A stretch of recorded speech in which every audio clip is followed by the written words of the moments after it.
this thing called the priesthood, the power to act in God's name. And we give that to men, and we don't give that to women. Mm-hmm. And what that means, functionally, is that men don't have to listen to women. Why would they? They can listen to God. And God is way better than women. So that's just the way that it is. And so we don't really have to listen to them. So I just hear them sort of complaining about like not being listened to, or not feeling like they had access to like exercise their power. There was also this sort of tension in me of like, well, I'm gonna have to be that, right? Like I could see this model of a man that I was going to be expected to be, and I didn't like it. I didn't like how it looked. I didn't like how it felt. I didn't like how lonely it was. And so I think I was really primed to be open to a different way of experiencing Mormonism. And so when I was about 17, my family decided that it was time for me to go to college. And that wasn't because all of us were going to college. That was because I had a very specific mission, which was to become lawyers to protect them and also to save America. Because Mormonism, and especially fundamentalism, is also, there's a real strong like alt-right, kind of like rah-rah America line of thinking in there. And so we were like, America is becoming increasingly liberal, and that's bad. And so we've got to prepare to protect it from socialized medicine and gay people, and what else were we protecting it from? Oh, feminists, intellectuals, and gays. Intellectuals? Right? Yeah, intellectuals. You know, people who study evolution. You know, they're very smart, but they have been misled by Satan. Of course. And so they send me to college, and I go to a very small like liberal arts school in southern Utah that's almost like 90% LDS Mormon, like mainstream Mormon. Mm-hmm. And I start to interact with a bunch of people who are, for the first time, who are not AUB but are LDS. Mm-hmm.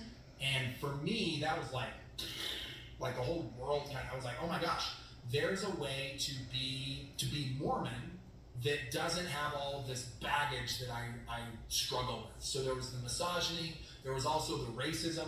The AUB is still incredibly racist. They believe that if you're black, that's because you were not valiant in the pre-existence, in that war in heaven. Mm-hmm. You didn't even pick a side, you just kind of sat and waited. Mm-hmm. And that you are basically banned from the priesthood and from exalting ordinances. You can have saving ordinances, you can be baptized, but you can't be exalted. And that's, by the way, that's like standard Mormon belief 50 years ago. Right? Before God changed his mind about black people in 1978. Yeah. I'm seeing this, and while I'm in college, I get this really cool opportunity to go to Uganda for a summer.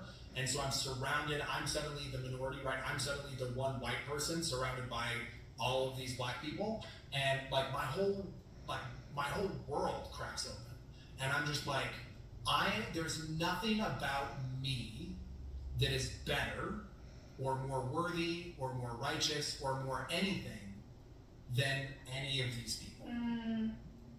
I'm the same as them. They're the same as me.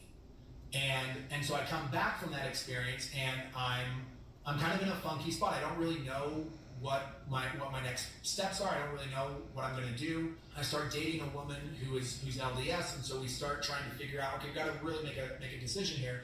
And eventually I decide to join the LDS church, because for me it felt like all my life I'd had sort of this tension in my body between sort of this natural kind of soft, tender, compassionate little boy that just wants to love everybody and just wants everyone to be happy and to have fun and to be okay. And I felt that there was something kind of penetrating me from above, this truth that said, yeah, but that doesn't work for black people, and that doesn't apply to women.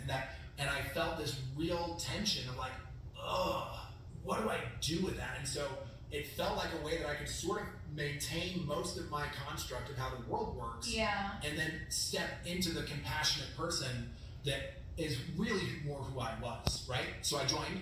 That was a big deal for my family. They were not happy, right?